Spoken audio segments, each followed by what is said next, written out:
Hey everyone, Dan here. Before we get into it, if you enjoy these videos, please hit the like and subscribe button. And keep in mind that these are my own thoughts, opinions, and ideas. These are not meant to be, nor should you take them as, investment or trading advice in any way, shape, or form. Do your own due diligence. Put in the work for yourself and make your decisions based on that.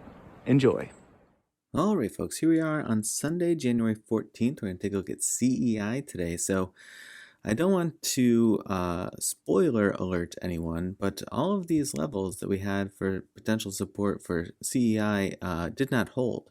And it's gone down to the basement. So I'm going to get rid of all of these levels because they're wildly irrelevant at the moment. You could say essentially that there was this little bit of a price gap here, and it just sort of raced down to that level and then essentially couldn't stop the bearish momentum that it picked up. Now, I will put in a few additional levels, but for the most part, I guess a few new levels, I should say.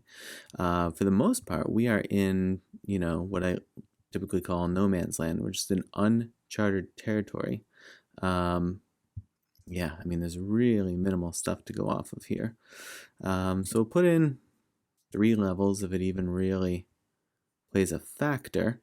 But yeah, in this stretch down below 17, it's like I said, it's aside from this wick down on this candle here, which the low on this day was 20, we're percentage-wise significantly below that for the time being. So in such a storied past as CEI has, I mean, this is what the scroll left looks like, and we just don't have anything to go off of. So that's just the case. So I'll leave those levels on the chart. I don't really think that it's worth putting in a trend line because there's sort of, this downtrend line here, and maybe the price actually get drawn back underneath it, or we'll just leave it behind. But either way, for the time being, it's relatively irrelevant to my mind. Now, if I just hide these for a moment, we'll take a look at the EMAs. And then, we will have a little bit better of a look on things when we flip over to the Thinkorswim study. So for all of the drawing down that it's done, it's surprisingly near in to the EMAs here.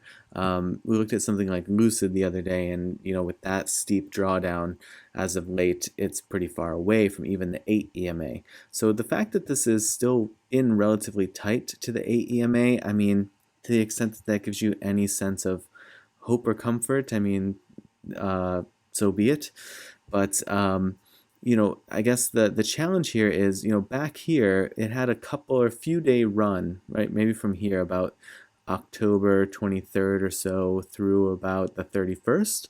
It had a little run where it was trying to push the 34 EMA, that red one. And that was on the backs of this wild run up from about 20 all the way up through 56 or so, and then a tailspin down, and it was trying to hold there, and then it just couldn't. And ever since then, it's not even really been able to muster the strength to press this mid EMA, the 21, until recent days, and it shrugged off of those pretty quickly. I don't even know that it touched them on any of these attempts. Doesn't appear to be the case. So it's not even able to get the muster or the gusto or the bullish strength to get to that mid EMA. So it's hard to know when exactly the bearish momentum is exhausted, or at least it will take a breather.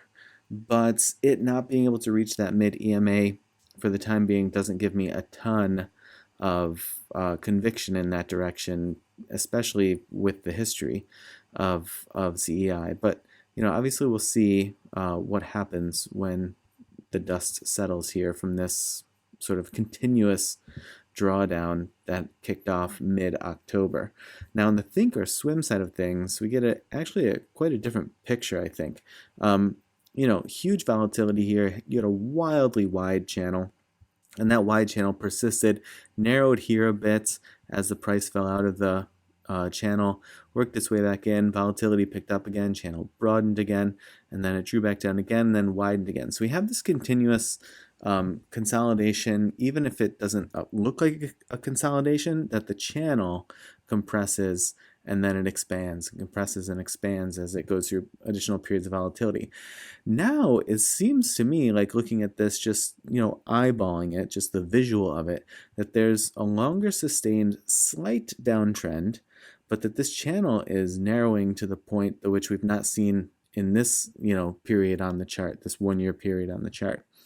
And then you couple that with the fact that we had a recent trigger while the price was sort of hanging low to mid-range of the channel, and then it started to drop, and then we got a first fire candle on Friday. So does that persist? Is that going to be a hiccup candle? I don't know. I'm trying to look for a previous. It just doesn't trigger and fire a lot. I mean, we go back here, there was a 1 candle trigger, 2 candles. Yeah, so there's like, over the past year, there's not been much of triggers and fire. So this is sort of an anomaly. And so I'm quite interested to see, when you zoom in like this, the channel looks quite wide. But like I said, if you zoom out, it's actually not. It's quite compressed relative to CEI. And given that, here we have a lengthier trigger than normal, right? You see these short blips. And then it's starting to fire while the channel is quite compressed. It has all of the sort of potential or the earmarks of what could be a coming big move. Now, which way the move goes, who knows? Is it a push up? Is it a further, rug pull? We'd have to see. And also sometimes on the trigger and fire with the TTM squeeze indicator, we know that it can be a misfire, I call it, which is just a misindication. It triggers, fires, nothing really happens. What we typically try to do then is just let that trigger and fire play out, nothing is really happening, and then look for a re-trigger and a refire.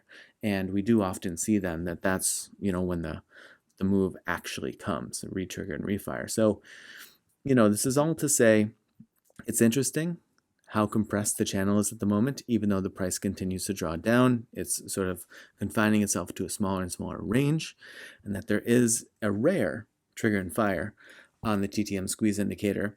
But who knows? Like I said, it doesn't mean that it's going to be a positive signal, if you will. Positive meaning just not a bullish signal. I mean that the indicator is even going to play out and provide any big move or volatility in the near future. But it is an interesting coupling of events as you take a look at that channel. So we'll see how that goes. And, at least while the price is in no man's land here, we don't have much to go off of support and resistance wise.